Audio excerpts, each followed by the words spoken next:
અયોધ્યાનો છત્રપતિ સમ્રાટ કે જેને માથે ચામરું ઢોળાતા ચાલતી વખતે ફૂલ પથરાતા એ આજ પૃથ્વીનું પાથરણું ને આભનું ઓઢણું છે, ટાઢ તડકો વરસાદ સહન કરી અને મસાણ ભૂમિમાં વસે છે, દામ દઈને લઈ ગયા હોય એને ઓઢવા પાથરવાનું ત્યાં ક્યાંથી આપે? અને એ ગંગાજીનો કિનારો, શિયાળામાં તો કિનારે ધર્મશાળાઓમાં રહ્યા હોઈએ તોય એટલી બધી ઠંડી લાગે. આવી રીતે હરિશ્ચંદ્ર ત્યાં રહી અખંડ ભગવાનના નામનું સ્મરણ કરે છે. તારા અને રોહિત એ પણ પોતપોતાનું કામ કરે છે. સમય વીતવા લાગ્યો. વિશ્વામિત્ર મનમાં મૂંઝાયા કે આણે તો દેવું ચૂકવી દીધું અને ત્રણેય પોતપોતાની રીતે કામ કરે છે. મારે દેવસભાની અંદર વશિષ્ઠની આગળ મોઢું શું બતાવવું? માટે હજી પ્રયાસ કરી અને હજી હરિશ્ચંદ્રને સત્યથી ભ્રષ્ટ કરું. એટલે મુનિએ શિવજીની આરાધના કરી કાશીમાં, કારણ કે ત્યાંના અધિષ્ઠાતા દેવ છે. શંકર ભગવાન પ્રસન્ન થયા અને કહ્યું કે મુનિવર માગો, મારી શું જરૂર પડી?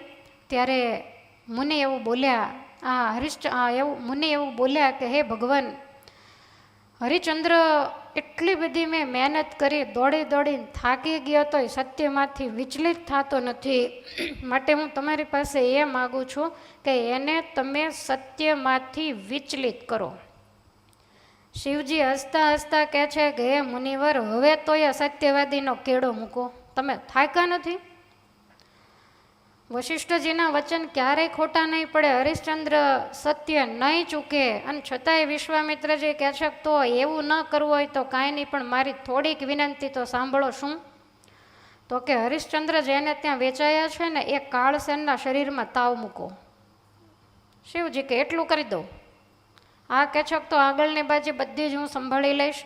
એટલે જેને ત્યાં હરિશ્ચંદ્ર વેચાયેલા એ કાળસેનના શરીરમાં કાળ જ્વર મૂક્યો.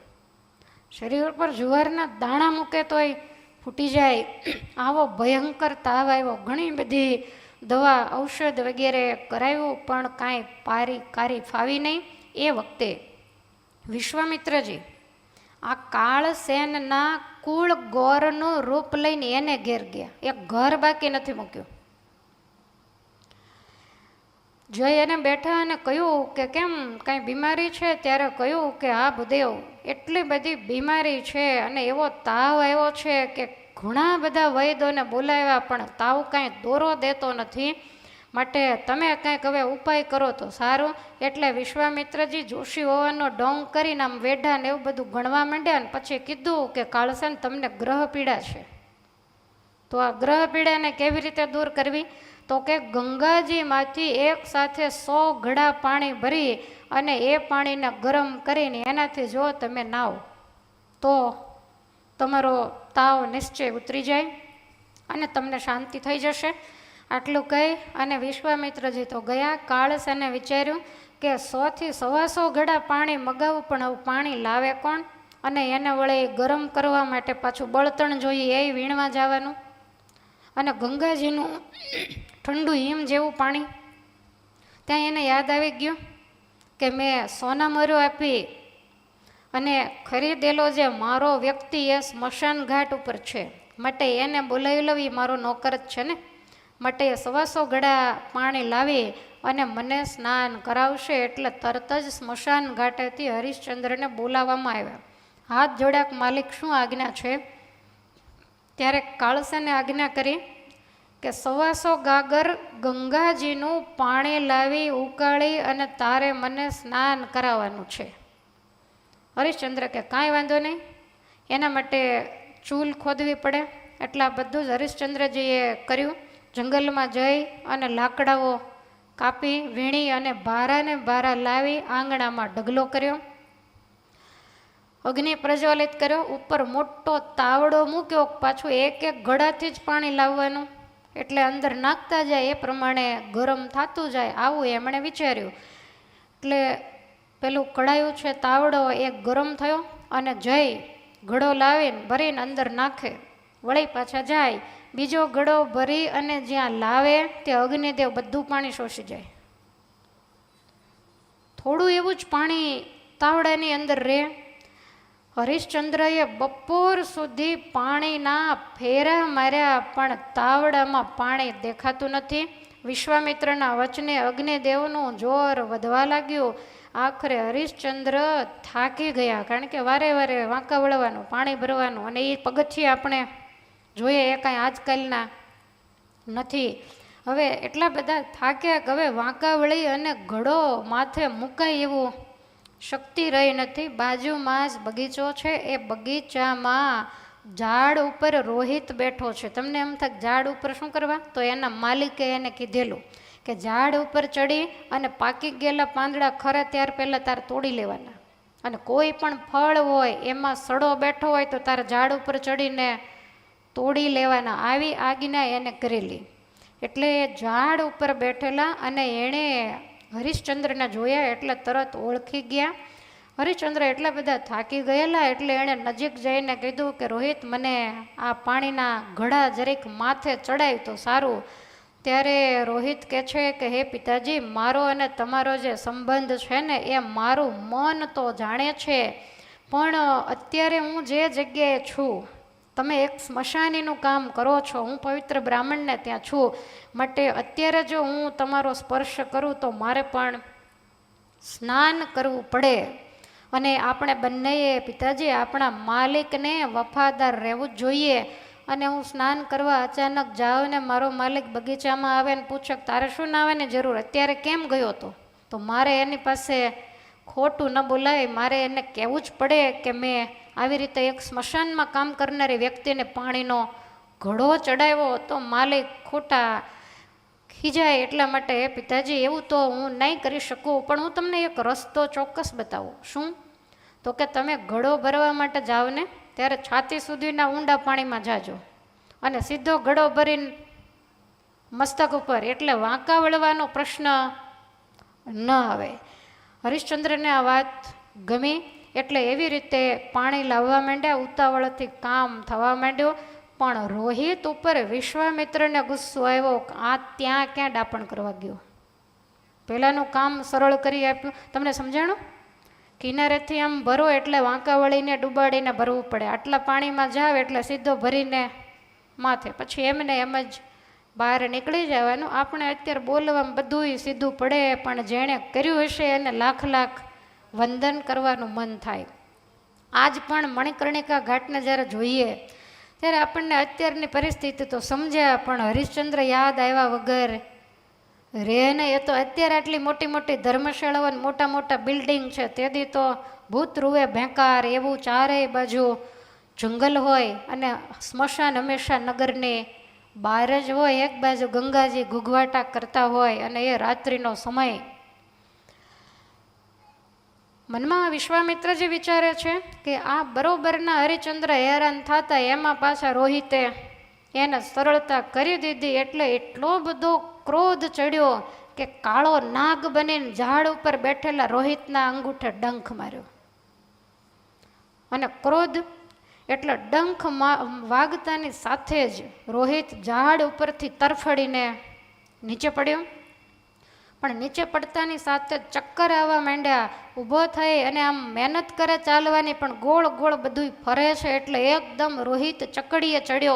માતા પિતાને યાદ કરતાં કરતાં ધરતી ઉપર ઢળી પડ્યો. એની કોમળ કાયા છે લીલી છમ થઈ ગઈ, અને રોહિત બેભાન બન્યો છે. પરમાત્માનું સ્મરણ કરતાં કરતાં રોહિતનું પ્રાણ પંખીડું ઉડી ગયું છે. આ દ્રશ્ય બગીચામાં રમતા નાના બ્રાહ્મણ બાળકોએ જોયું, એટલે એ એકદમ દોડતા આવ્યા અને અગ્નિસેનને વાત કરી કે તમારો પેલો નોકર નહીં, એને સર્પદંશ થયો અને એ મૃત્યુ પામ્યો, એને કાળો નાગ કરડ્યો છે. ત્યારે બ્રાહ્મણે કપાળ કૂટ્યું, કરે રે મારું અડધો ભાર સોનું ફોગટનું ગયું. અને તરત જ ગામમાંથી 4 માણસોને બોલાવીને કહ્યું કે જાઓ એ છોકરાને અગ્નિ સંસ્કાર તમે કરી આવો. અને આ શબ્દ તારાએ ઘરનું કામ કરતાં કરતાં અંદર સાંભળ્યા, અને સાંભળતાની સાથે જ તારા એકદમ ચમકી ઉઠ્યા. બહાર આવીને કહે છે કે મહારાજ શું થયું? તો કે પેલો બગીચો સાચવનારો છોકરો મારું સોનું ફોગટનું ગયું, અને એનું સર્પદંશથી મૃત્યુ થયું, તારાથી ચીસ નખાઈ ગઈ. તારા કહે છે કે ભૂદેવ મને તમે ત્યાં જવા દો, તો કે હવે તારે ત્યાં જઈને શું કામ છે? જીવતો હોય તો વળી તું કંઈક રસ્તો પણ કરે, પણ હવે એ તો મૃત્યુ પામ્યો છે. અને વિશ્વામિત્રજીની કરામત કેવી કે એનું જ્યારે મૃત્યુ થયું ત્યારે બગીચાની બાજુમાં કચરો નાખવાની ખાઈ હોય એમાં ફેંકી દીધો. હવે તારા શોધે તોય મળે નહીં. તારા કરગરવા લાગ્યા ત્યારે ભૂદેવ કહે છે કે તું તારું ઘરકામ કર, તારે નથી જવાનું. તારાએ પગ પકડ્યા કે મહારાજ મારો દીકરો છે, મને છેલ્લું એનું મોઢું જોવા દો, હું વધારાનું કામ રાત્રે જાગીને કરી નાખીશ. ત્યારે અગ્નિસેન કહે છે કે તો જલ્દી જા અને પાછી જલ્દી આવજે, અને બાળકની ભેગી બળીને મારા પૈસાનું પાણી કરતી નહીં. ત્યાંથી દોડતા આખડતા પડતા માથાને કૂટતા તારા બગીચે આવે છે. બપોર પછીનો સમય એટલે આમ તો અંધારું થવા આવ્યું છે. કુંવરના શરીરને એક બાજુ ખાડાની અંદર નાખી દીધેલું. તારા આખા બગીચામાં જોવે પણ મળે ક્યાંથી? 2-3 વખત બગીચામાં ફરી વળે, ત્યાં તો દિવસ અસ્ત થઈ ગયો, આછું અંધારું થઈ ગયું, અને તારાની નજરે આ ખાડો આવ્યો પણ કાંઈ દેખાતું નથી. એટલે તારા જ્યાં ખાડામાં ઉતર્યા હતા સીધો રોહિત ઉપર પગ આવ્યો. તારાને ખ્યાલ આવી ગયો, એકદમ રોહિતને પોતાને ખભે લઈ અને એ ખાડામાંથી બહાર નીકળ્યા છે. આછા નક્ષત્રના અજવાળામાં પોતાના પુત્રનું મોઢું જોયું અને ઓળખી ગયા કે હો આ તો મારો પુત્ર જ છે. અને તરત જ એને તેડી અને રાણી મૃત એવા રોહિતને ખોળે બેસાડી અને એટલા બધા રડે. પહેલાં તો મૂર્છા ખાઈને ઢળી પડ્યા, થોડી વારે મૂર્છા ઉતરી, વળી પાછી બીક છે કે પેલા ભૂદેવ મને રાખશે નહીં તો વળી પાછી ઉપાધિ. એટલે જલ્દી જવાનું. કુંવરનું માથું ખોળામાં રાખી અને રાણી કલ્પાંત કરે છે. આંખમાંથી થતી આંસુડાની જે ધાર એ કુંવરના કાળા ભમ્મર કેશ ઉપર પડે છે. લીલું છમ એનું શરીર છે. રડતા રડતા તારા એવું બોલે છે કે હે પુત્ર, છત્રપતિ અયોધ્યાના રાજા હરિશ્ચંદ્રનો તું પનોતો રાજકુમાર, પણ આજ તું મારી દુર્ભાગ્યની કુખે જન્મ્યો. અમે તને રાજગાદી તો ન આપી શક્યા, પણ હે દીકરા અમે તને સારું ખાપણ પણ આપી શકીએ એવું નથી. આજ મારી પાસે કાંઈ નથી. કર્મ સંજોગે અમે તને વેચી દીધો અને આમ તું દુનિયાને છોડીને જતો રહ્યો. તારી અગ્નિ સંસ્કાર કરવા માટે મારી પાસે કોઈ વ્યવસ્થા નથી. હે કુમાર તું બેઠો થા. આવી રીતે કલ્પાંત કરે છે. કોઈ ધીરજ દેનારું નથી. થોડી વારે ધીરજ ધારી કુંવરને તેડી અને સ્મશાન ભૂમિએ લઈ જઈ અને એક બાજુ કુંવરને સુડાવી દીધા. હવે એના માટે પૈસા તો કંઈ હતા નહીં પાસે, એટલે કાષ્ટવીણમાં પોતે જ જવું પડે. અને થોડે દૂર જંગલ વિસ્તાર છે, ત્યાં રાત્રિના સમયે નક્ષત્રના અજવાળે સૂકા લાકડા વગેરે ગોતે છે, અડાયા છાણા વગેરે ભેગા કરે છે, અને પોતાના જે શરીર ઉપર સાડી છે એના છેડામાં બધુંય બાંધે છે અને રડતા જાય છે. આપણા કવિઓ એવું લખે છે કે રાણી રોતા રજળતા શિર કૂટતા રે, રાણી રોતા રજળતા શિર કૂટતા રે, હો રાણી રોતા રજળતા શિર કૂટતા રે, રાણી રોતા રજળતા શિર કૂટતા રે, મારો ખાધેલો ખાપણ વિના જાય રાજા હરિશ્ચંદ્ર વે જાય સત્ય કારણે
સતીએ વનમાં ફરી અને કાષ્ટ છાણા વગેરે ભેગું કર્યું છે. રાત્રિનો સમય છે. સતીને ખ્યાલ નથી કે સ્મશાન ઘાટ ઉપર આવો નિયમ હોય, પૈસો ખાપણ વગેરે આપવું પડે એવો એમને કાંઈ ખ્યાલ નથી. કુંવરને સુવડાવી લાકડા છાણા વગેરે લાવ્યા, એને વ્યવસ્થિત ગોઠવી કુંવરને એના ઉપર સુવડાવીને ઓઢાડવા માટેનું જ્યારે કાંઈ નહોતું ત્યારે સતીએ પોતાની સાડીને ફાડી નાખી છે. એનો જે ટુકડો એ લઈ અને કુંવરને ઓઢાડ્યો છે. વિચાર કર્યો કે હવે તો અહીંયા કોઈ અગ્નિ મૂકનારું છે નહીં, એટલે હાથમાં અગ્નિ લીધો અને ચારે બાજુ ફરે છે ને ફરતા ફરતા એવું કહે છે કે દીકરા, આ દિવસો તારા હતા કે હું આ ચિત્તાની ઉપર સૂતી હોઉં અને તું મારી 4 પ્રદક્ષિણા કરી અને મને અગ્નિ મૂકે, એને બદલે વિધાતાએ કેવી ગોઠવણ કરી છે. અયોધ્યાનો તું રાજકુમાર છો, જેને અગર અને ચંદનની ચિત્તા હોય, અને આજ તને બાળવા માટે હું લીલા અને સૂકા એવા લાકડાઓ વીણી અને લાવી છું. અંધારી રાત્રિ છે અને જ્યાં આગ મૂકવા જાય હાથમાં અગ્નિને સળગાવ્યો ત્યાં હરિશ્ચંદ્રજી દૂરથી જોઈ ગયા, એકદમ દોડ્યા છે. હાંકલો કર્યો, પડકારો કર્યો. હવે ભૂખ્યા અને તરસ્યા અને આખો દિવસ શબ વગેરે બળતા હોય એટલે બૂમા બૂમ કરતા હોય. અવાજ બિલકુલ બેસી ગયેલો. તારાએ અવાજ નથી ઓળખ્યો, નહીતર અવાજ તો માણસ ઓળખી જાય. આવી અને તારાના હાથમાંથી જે અગ્નિ હતો એ લઈ અને ફેંકી દીધો. ત્યારે તારા કહે છે કે આનું કંઈ કારણ? ત્યારે કહ્યું કે અહીંયા માલિક એ હું છું, માટે મારો જે ભાગ છે એને આપ્યા વગર હું ક્યારેય પણ અગ્નિ મૂકવા નહીં દઉં. એમ કહી અને તારાને એક લાકડી મારી છે. લાગ મારો લાવ. એટલે તારાને એમ થયું કે હવે આપ્યા વગર છૂટકો નથી. તારાએ પથ્થર લઈ અને પોતાનું દાંતનું ખોળિયું સોનાનું હતું એને તોડી નાખ્યું અને એ તોડી અને હરિશ્ચંદ્રને આપ્યું છે. એટલે રાજાએ આગ મૂકવા દીધી.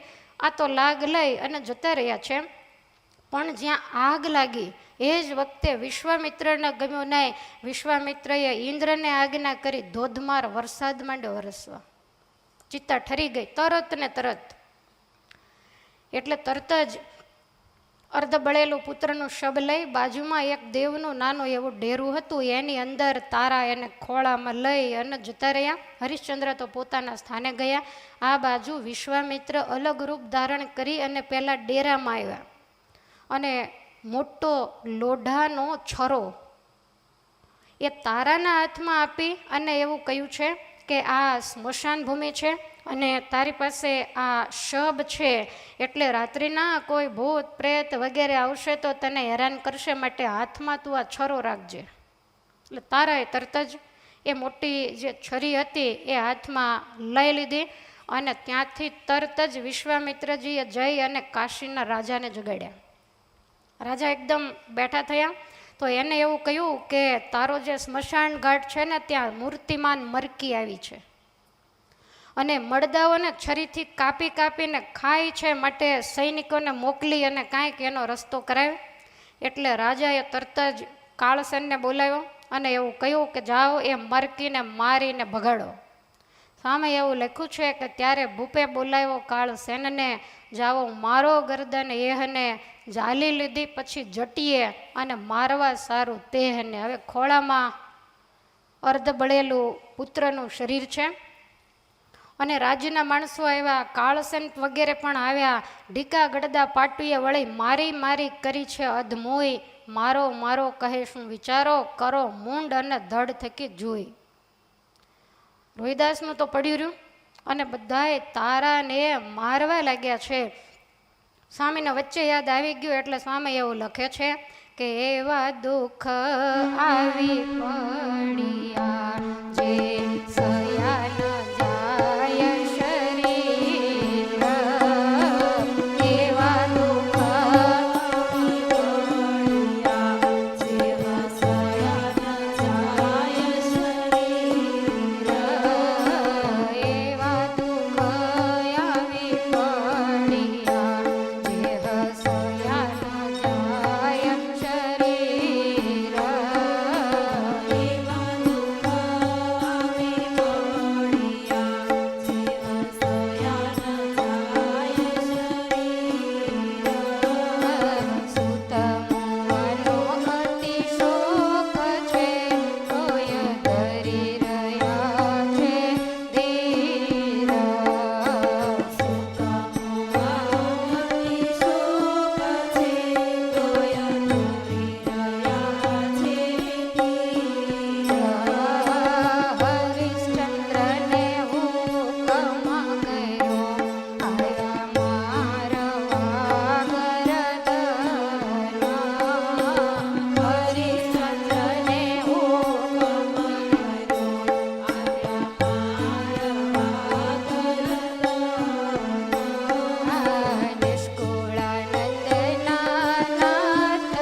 કહે છે કે અમારે લખવું અને તમારે સાંભળવું કે વાંચવું એ તો બહુ સહેલું છે, પણ પરમાત્માની કસોટીએ જે ચડે, ભગવાન એવું કહે છે કે મારા ભક્તની જ્યારે હું કસોટી કરું ત્યારે એના શરીરની ચામડી ઉતડી નાખું છું, અને છતાંય એની નિષ્ઠામાં ફેરફાર ન થાય તો જ હું એને ન્યાલ કરું છું, નહીંતર અભાવ આવી જાય. હમણાં મેં કહ્યું એમ કે ઘેર ગયું સત્ય, ખાઈ પીને મજા કરીએ, કોણ સત્યને માટે આવી પીડાને સહન કરે?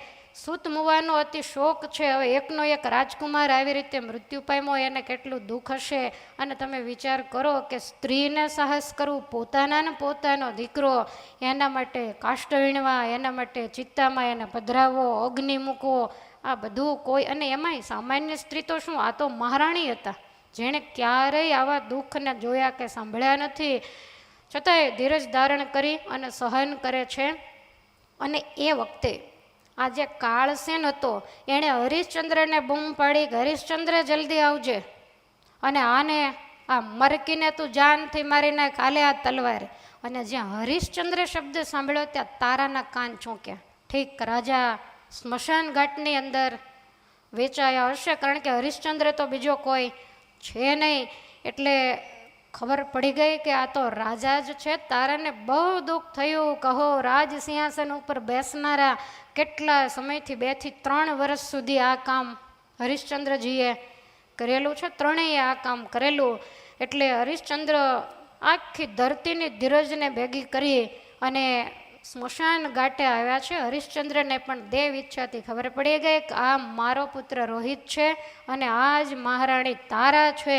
પણ હવે ઠાકોરજીને જો કસોટીએ ચડાવવા છે તો એને જે કરવું હોય એ કરી લે, પણ હવે આટલે બધે પહોંચ્યા પછી હું હવે પગની પાની પાછી નહીં ભરું, આવો વિચારી અને હરિશ્ચંદ્ર પણ તલવાર લઈને દોડ્યા છે. તારાને ઓળખી ગયેલા એટલે તારા કહે છે કે મહારાજ, મારા મહદ ભાગ કે આજ તમારા હાથે મારું મૃત્યુ થશે, માટે રાજવી જરાય ડગશો નહીં. તારાને શુરાતન ચડ્યું, તમારા સત્યને ઊની આંચ પણ તમે આવવા દેશો નહીં. અને રાજન, સત્યને ખાતર મરવા જેવું બીજું મંગળ મૃત્યુ કયું હોઈ શકે? હું તો કુંવર સહિત ભગવાનના ધામમાં જઈને રહીશ, માટે મને મોતનો જરાય ડર નથી. તમારા માલિકને તમારે વફાદાર રહેવું જ જોઈએ, માટે જલ્દી તલવાર કાઢો અને મારા મસ્તક ઉપર તલવાર ઉગામો. ત્યારે રાજા કહે છે કે તારા સાવધાન બનીને ભગવાનને સંભાળી લે, કારણ કે હવે બીજો કોઈ રસ્તો નથી, મારે તારું દડથી મસ્તક અલગ મારા માલિકની આજ્ઞાથી કરવું જ પડશે. અને આ દુઃખમય દુનિયાને છોડી અને ભગવાનના સુખે એ તારા તું સુખી થજે, જરાય પણ ડર રાખીશ નહીં. આમ પરસ્પર બંનેને શુરાતન ચડ્યું છે. અને રાજાએ તરત જ વીજળી જેવી ઝબકતી જે તલવાર એ મ્યાનમાંથી બહાર કાઢી અને તલવારને તારાની સામે ઉગામે છે.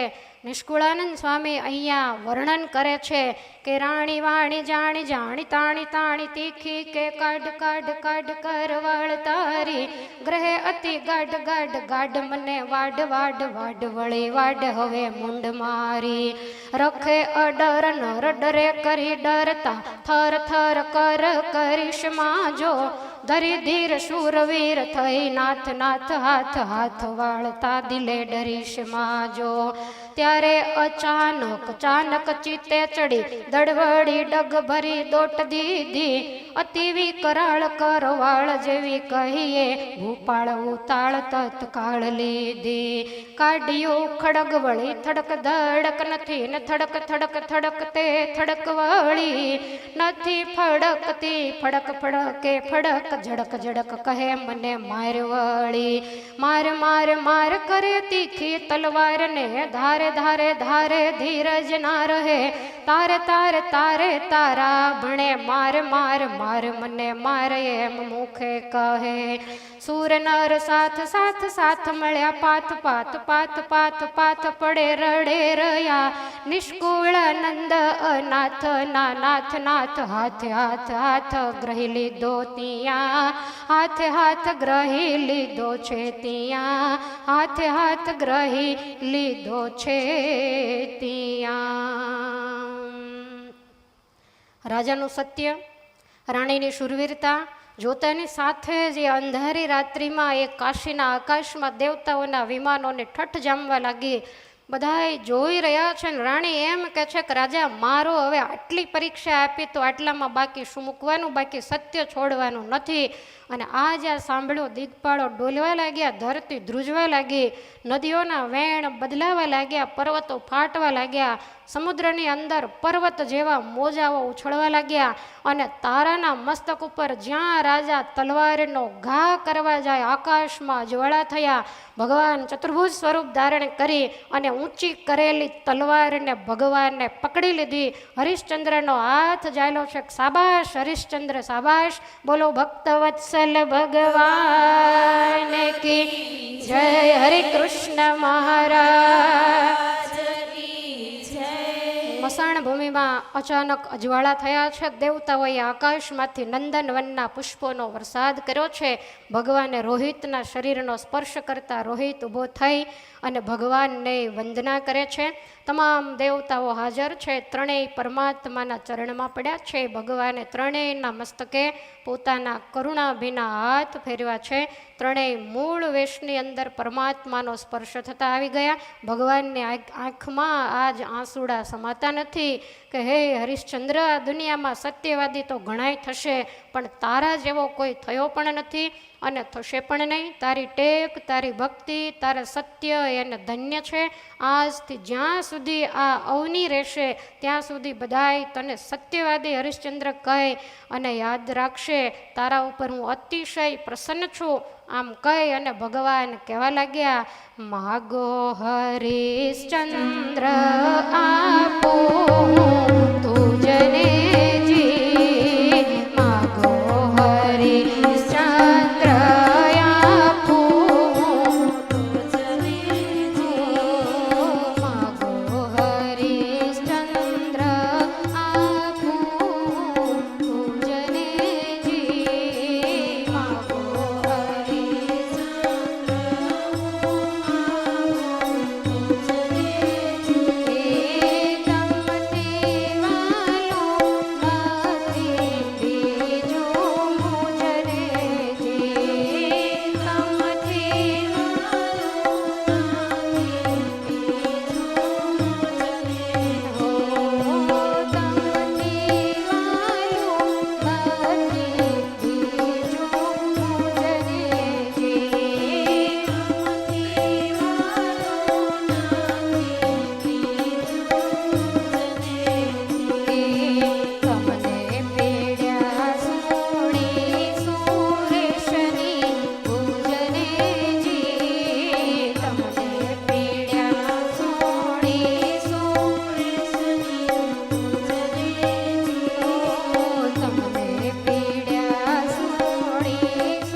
ભગવાન કહે છે કે રાજન, તમારે જે જોઈએ એ તમે મારી પાસેથી માગી લ્યો. કારણ તો કે તમથી વાલું નથી બીજું મુજને જી. બસ આટલા માટે થઈ અને આખો પરિવાર આટલો બધો હેરાન થયો. આપણને બધાને ભગવાન બહુ વાલા છે, પણ આપણે ભગવાનના વાલા છીએ કે નહીં એની તપાસ કરવી બહુ જરૂરી છે. આપણે આપણા મનથી જ અનેક પ્રકારનો કચરો, અનેક પ્રકારના રાગ દ્વેષ અંદર ભર્યા હોવા છતાંય, માયાનો મેલ ભર્યો હોવા છતાંય આપણે એવું માનીને બેઠા છીએ કે અમે ભગવાનના વાલા જ છીએ. બિલકુલ ખોટી વાત છે. ભગવાનના વાલા આટલી કસોટી આપે ત્યારે થવાય છે, એમને એમ થવાતું નથી. એટલે તો ભક્તિ એને શીશતણું સાટું કહેવામાં આવે છે. 100 માથા જાતા સોંઘા છોગાળા, તો એક શિર કે વાસ્તે ક્યું ડરત હે ગમારા. 100% જે ભક્તિ કરવી જોઈએ ને, એમાં હું તમને બહુ ઓછી તો નહીં કહું, પણ 5% કરી છે. હજી 95% બાકી છે. 1% કેવી જોઈએ, પણ તમારી શરમ ભરી અને મેં 5% કીધી છે. હવે તમે જ વિચારો કે એક બાજુ હરિશ્ચંદ્રને બેસાડો ને એક બાજુ આપણે બેસીએ. એક નખથી શિખા સુધી ખોટા અને એક નખથી શિખા સુધી સત્યથી છલોછલ ભરેલા. તમને એમ થાય કે અમે ખોટા નથી, પણ એ તો કસોટી આવે તેથી બધી ખબર. અત્યારે તો બધાય ડાયા થઈને જ બેઠા હોય. સર્પ છે ને એ દરમાં તો સીધો થઈને જ જાય, પણ એ તો બહાર નીકળે ત્યારે ખબર પડે. માટે આ આખ્યાનો આપણને હિસાબ કરતાં શીખવાડે છે કે તમે આના જીવનની સાથે તમારું જીવન મેળવી અને હિસાબ તો કરો. એક પણ વાર હરિશ્ચંદ્રએ પ્રાર્થના નથી કરી કે હે ભગવાન, આમાંથી તું અમને ક્યારે છૂટા કરીશ. એણે નક્કી જ કર્યું કે આખી જિંદગી આમ નામ રાખે તો હરિગુણ ગાશું, જે મળે એ ખીચડી ખાશું અને ભગવાનનું ભજન કરશું, પવિત્ર ગંગાજીમાં નાશું. પણ એને કોઈ દિવસ મોળો સંકલ્પ પણ થયો નથી. અને આપણે નાની નાની વાતમાં ઠાકોરજીની આગળ ફરિયાદ કરતા જ હોઈએ. ઘણાની પ્રાર્થના તો ઠાકોરજી કંટાળીને નથી સાંભળતા. કરવું કાંઈ નથી, માગ કરે, બોલે તોય ધ્યાન જ દેતા નથી ભગવાન. ક્યાંથી દે? શું આપણી સાધના? 5-15 માળા ફેરવી, એકાદું કંઈક અનુષ્ઠાન કર્યું, કંઈક સેવા ભગવાનને કરી, તો એને બદલે તો આપણે કેટલું લઈ લેવું છે. અને કાંઈ પણ માગ્યા વગર, કાંઈ પણ કારણ વગર 3 એવા કસોટીની અંદર લીધા, પણ છતાંય કોઈને મોળો વિચાર કે સંકલ્પ પણ. આપણું તો કામ તો કેવું હોય કે ભજન કરતા હોઈએ, અમુક નિયમો હોય, દેવ મંદિરે જતા હોઈએ, કથા સાંભળતા હોય, પછી આપણું ધાર્યું ન થાય એટલે બધું બંધ. જાણે આપણે આ સંસારના સ્વાર્થ ભગવાનની પાસે સિદ્ધ કરાવવા માટે જ ભજન ન કરતા હોઈએ.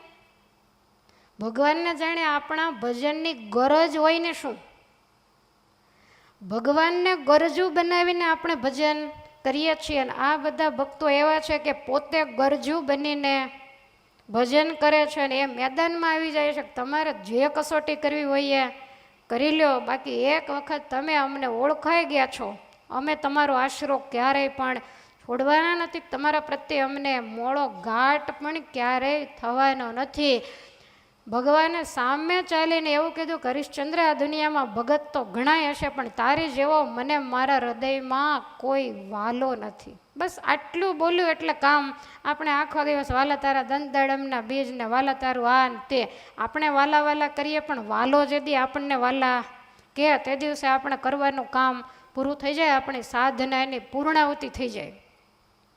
માટે 5-15 માળા ફેરવી અને ઠેકડામાં રહેવાને બિલકુલ જરૂર નથી કે અમે બહુ સારા ભગત થઈ ગયા છીએ. હજી તો ઘણું બધું બાકી છે. આવા હરિશ્ચંદ્રને તમે હજી 500 કથાઓ સાંભળશો ને ત્યારે બધું ઠેકાણે આવશે. કાંઈ ચપટી દાણા લઈ અને મંદિરે ગયા એટલે કાંઈ મોક્ષ થઈ ગયો એવું કાંઈ સ્વામિનારાયણ ભગવાન કરોડોના કલ્યાણ કરવા એવા ચપટીમાં કલ્યાણ કરી નાખશે. આ તો મહિમા ગવાયો છે, કાંઈક કરવું તો પડે ને. એ તો કલ્યાણ કરવા જ બેઠા છે, પણ આપણામાં લાયકાત હોવી જોઈએ. લાયકાત વગરના સેકન્ડ માલને એ અક્ષરધામમાં લઈ જઈને એના શોરૂમમાં કરે શું, એ તો તમે વિચારો. તમને ખ્યાલ છે અક્ષરધામ છે એ શોરૂમ છે, આ મૃત્યુલોક છે એ ફેક્ટરી છે. અહીંયા બધી જ ગાડીઓ બને, એના સરસ મજાના સ્પેર પાર્ટ હોય, એના રંગ રોગાન વગેરે થાય, એન્જિનો આ તે બધું ફિટ થાય. પણ શોરૂમ પણ હોય, ફેક્ટરી પણ હોય, તો ભેગી ગેરેજની પણ જરૂર, કારણ કે ક્યારેક કંઈક આગી પાછી થાય તો ગેરેજની પણ જરૂર પડે.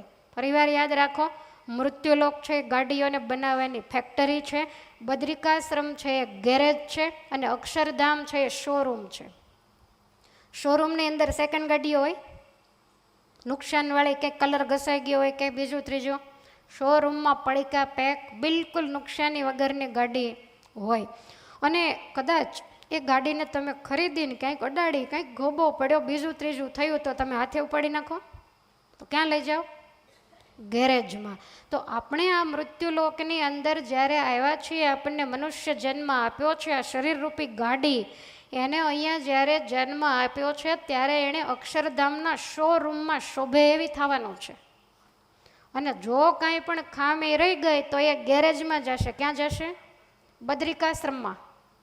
અને એ બદ્રિકાશ્રમની અંદર ખાવા પીવાનું કાંઈ નથી. નરનારાયણ દેવનો આશ્રમ છે અને હિમાલયના ટોડે બેસાડીને, બરફની શિલા ઉપર બેસાડીને વર્ષોના વર્ષો સુધી ભૂખ્યા અને તરસ્યા સાધના કરશો ત્યારે કાંઈક રંગ રિપેર.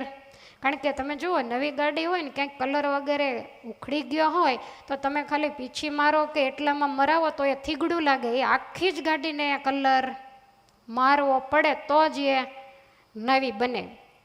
એમ અહીંયા સાધના કરતાં કરતાં કાંઈ પણ ખામી રહી જશે. મહારાજની કૃપા છે. માની લો કે ભગવાનના વર્તમાન છે, કંઠી છે, યમપુરીને તો કોઈ અહીંયા એન્ટ્રી જ નથી, એટલે એ તો કોઈ પ્રશ્ન નથી. પણ જો બદ્રિકાશ્રમને અંદર મૂકી દીધા તો કેટલા હજાર કે કેટલા લાખ વર્ષ એની કોઈ જ ગણતરી નથી. અહીંયા એક દિવસ ભૂખ્યા નથી રહેવાતું, અહીંયા એક દિવસ ગરમી કે ઠંડી સહન નથી થતી. અક્ષરધામ આ બદ્રિકાશ્રમની અંદર હિમાલયની કંદરામાં બરફની પાટ ઉપર બેસી અને સાધના કરવી પડે છે. ત્યારે આ ગાડીની જે ખોટ હોય એ જાય અને પછી એ ગાડી અક્ષરધામના શોરૂમમાં જાય છે. સમજાય છે?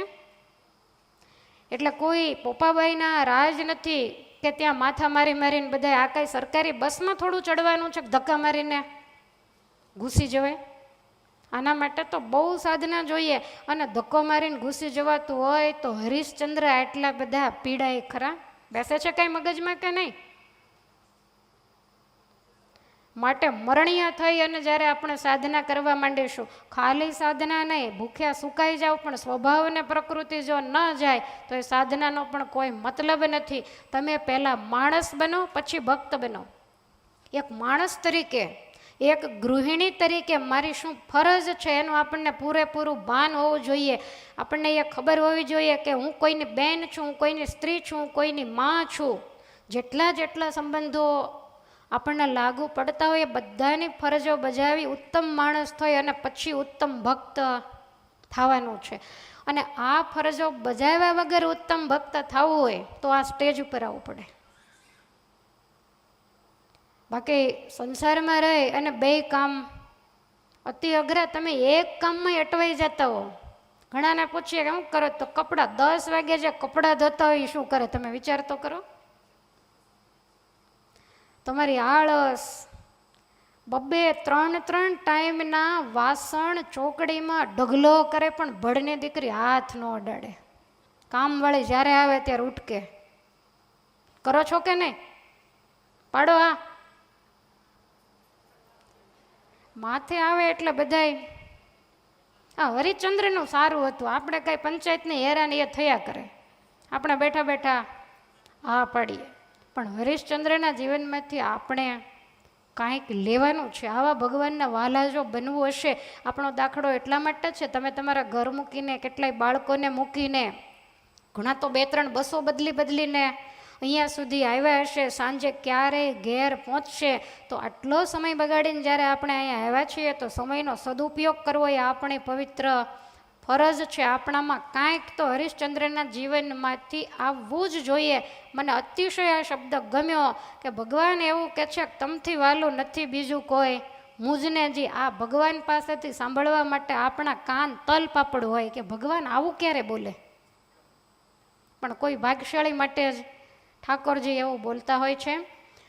રાજા બે હાથ જોડીને કહે છે કે પરમેશ્વર, તમે મળ્યા છો તો બીજું શું માગવું? તમારાથી અધિક કાંઈ નથી. અને એમ છતાંય તમારે જો આપવાની ઈચ્છા હોય ને તો ભલે કસોટી મેં સહન કરી, પણ મારી પ્રજા પણ બહુ ધર્મવાળી છે. માટે અયોધ્યાની મારી તમામ રૈયત સહિત મને તમારા પરમધામની અંદર લઈ જાજો. આ સિવાય મારે કાંઈ જોતું નથી. આને જ રાજા કહેવાય કે જેણે પોતાનું એકલાનું નહીં પણ તમામ રૈયત સહિત બધાયનું કલ્યાણ માગ્યું. ભગવાને તથાસ્તુ કહ્યું છે. ભગવાન કહે છે કે રાજન, આ વિશ્વામિત્રજીએ તમને બહુ હેરાન કર્યા, તો એને કાંઈ દંડ દેવો છે? અને આ સાંભળતાની સાથે જ રાજાએ ભગવાનના પગ પકડ્યા કે મહારાજ, વિશ્વામિત્રજી તો મારા ગુરુ છે અને વિશ્વામિત્ર જેવું મારું હિતેચ્છુ કોઈ નથી. એણે જો આ કસોટી ન લીધી હોત તો તમે શું મારા રાજસિંહાસને મને દર્શન દેવા આવેત? આ પરીક્ષા લીધી ત્યારે જ મને તમારા દર્શન થયા છે. કાચામાંથી મને પાકો કોહિનૂર હીરો બનાવનારા મારા ગુરુ વિશ્વામિત્રજી છે, માટે એના વિશે હું એવું ક્યારેય પણ બોલી શકું નહીં. માટે તમારે કાંઈ શિક્ષા દેવાની ઈચ્છા હોય તો મને આપો. તમામ દેવતાઓ, ઋષિમુનિઓ બધા એ સ્મશાન ઘાટ ઉપર રાજાને આશીર્વાદ આપે છે. ભગવાન કહે છે કે રાજન, હવે તમે અયોધ્યા જઈ અને તમારું રાજ્ય સંભાળો. ત્યારે રાજા કહે છે કે હે ભગવાન, બ્રાહ્મણને આપેલું દાન ક્યારેય પણ પાછું લેવાય નહીં. ભગવાન કહે છે કે વિશ્વામિત્ર તો કાંઈ રાજ કરે નહીં, માટે એના સેવક બની અને તમે અયોધ્યાનું રાજ કરો.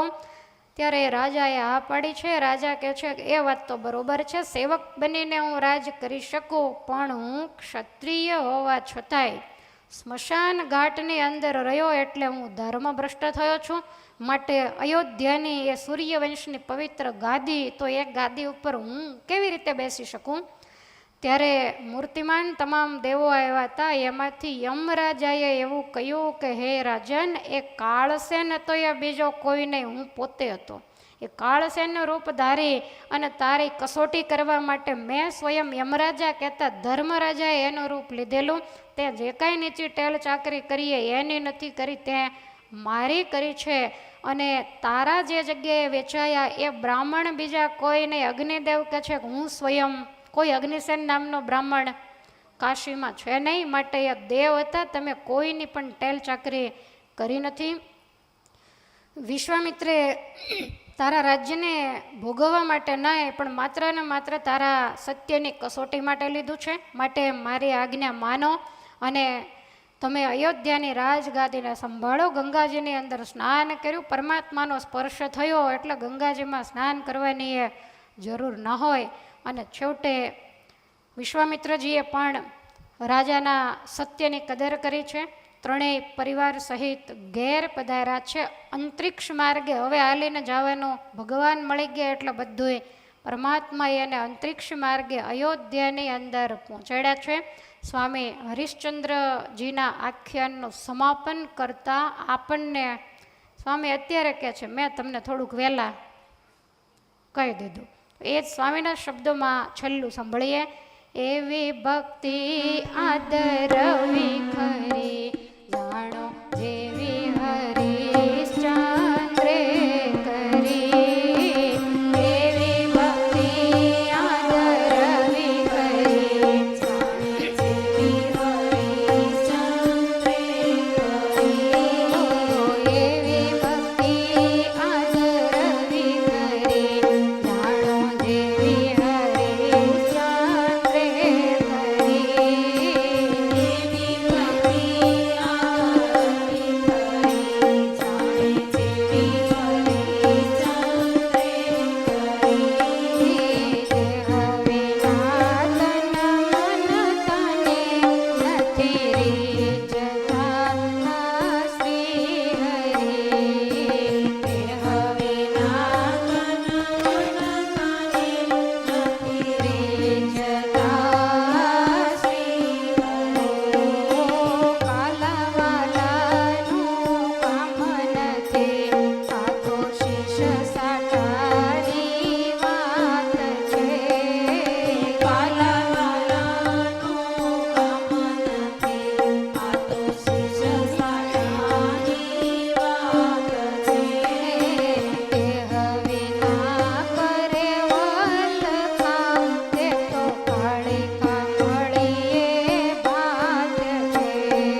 ભક્તિ આદરવી કેવી?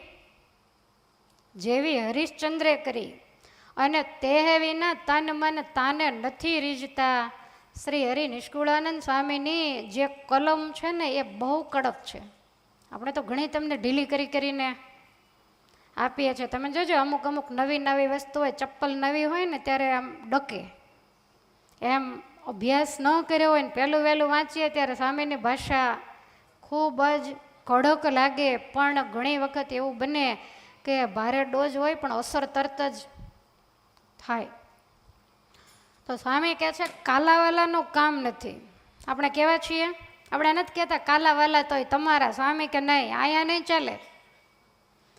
કાલાવાલાનું કામ નથી. આ તો શીશ સાટાની વાત છે. આ તો માથા સાટે મેળવવા જેવું તત્વ છે ને એ વિના કરે કોઈ વલખા તો એ કાળી કમળીએ કાંઈ કરવું નથી. ને હરિશ્ચંદ્રને જેવું ભગવાનના વાલા થઈ જવું છે ને મુક્તિ મેળવી લેવી છે તો એ કેવું છે? તો કે બ્લેક કપડામાં ડિઝાઇન કરવા જેવું છે. એમાં ડિઝાઇન બિલકુલ ઉઠે નહીં. સફેદ હોય તો બધાય કલર એની અંદર ઉઠે. સ્વામીના શબ્દો તો મારે તમને બહુ નથી સંભળાવવા, તમે સહન ન કરી શકો એવા છે. જેમ હવા ખાવાનું સુણી હૈયાટળ, ચાલે કોઈ ચપ્પળ લઈ, પણ પેટ ભર્યાના છે પાપડા, તે જાલમ નર જાણે નહીં. કોઈએ એવું કીધું કે આપણે આજ હવા ખાવા જઈએ, એટલે પહેલાં એ તો થાળી ને વાટકીઓ ને બધું લઈ લીધું.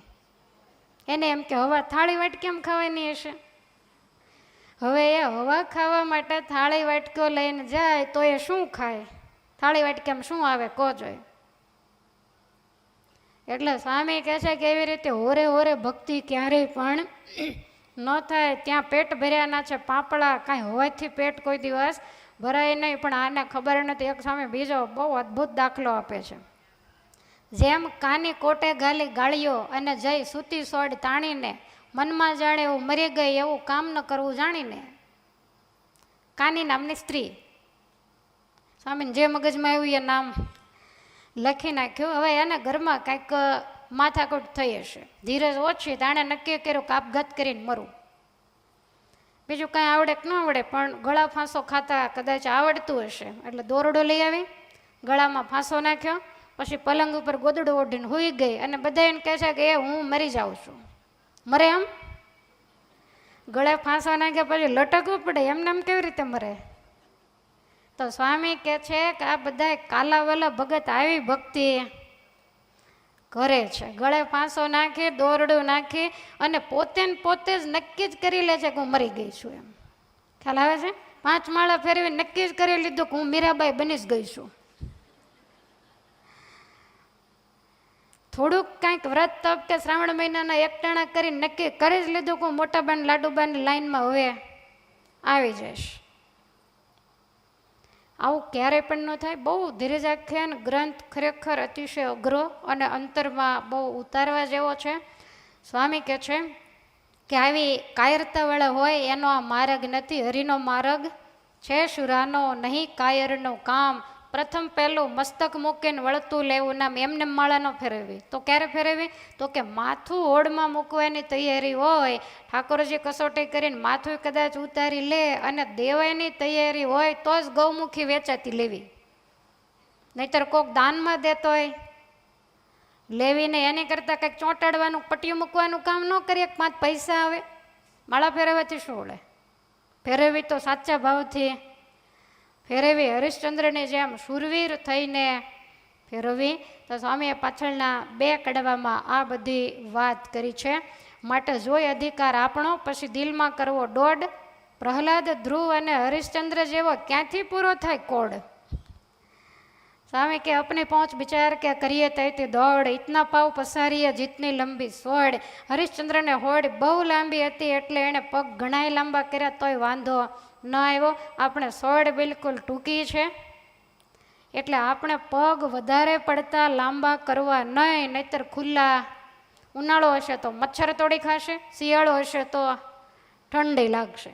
એટલે આપણી કેપેસિટી તપાસી અને આગળ વધવું. આવું અદ્ભુત રાજા હરિશ્ચંદ્રનું જે આખ્યાન એને નિષ્કુળાનંદ સ્વામીએ આ ધીરજ આખ્યાનની અંદર લખ્યું છે, જેને આપણે સાંભળ્યું છે. ભગવાનના ચરણારવિંદમાં એવી પ્રાર્થના કરીએ કે હરિશ્ચંદ્રના જેવી સમજણ, એના જેવું સત્ય, એના જેવી ભગવાનના સ્વરૂપમાં જે નિષ્ઠા, એ અમારા હૃદયની પણ અંદર પણ આવે. ભગવાનને પણ પ્રાર્થના કરીએ અને આવા સત્યવાદી સૂર્યવંશી મહાપુરુષના ચરણમાં પણ શત આપણે વંદના કરી અને રાજા હરિશ્ચંદ્રનું આખ્યાન એને અહીંયા પૂર્ણ કરું છું. બોલો સ્વામિનારાયણ ભગવાનની જય. હરે કૃષ્ણ મહારાજને